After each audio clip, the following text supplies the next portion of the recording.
Unbelievable. Another Bulls disaster. But did we at least get a few minutes of DALEN? You thought the Bulls blowing a 21-point lead to the Pacers on January 14th was bad.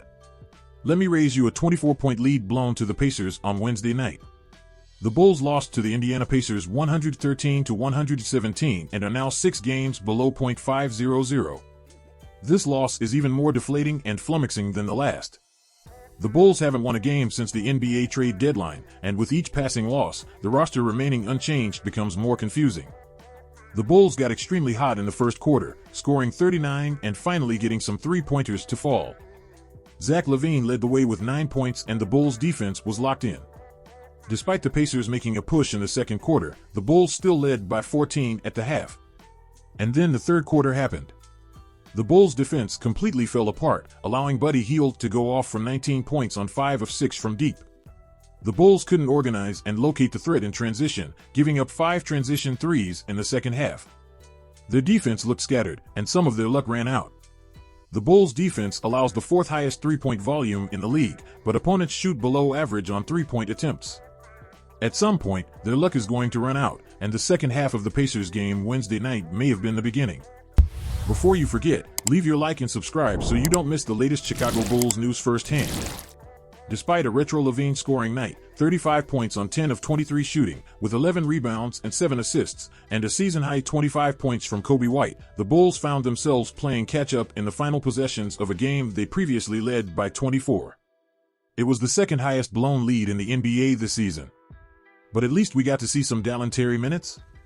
With demar DeRozan and Derrick Jones Jr. joining Javonte Green on the injury report, the Bulls had a cavity in their wing rotation and Terry has stepped into a rotation role, securing a career-high 15 minutes. Though he didn't score, he found ways to affect the game.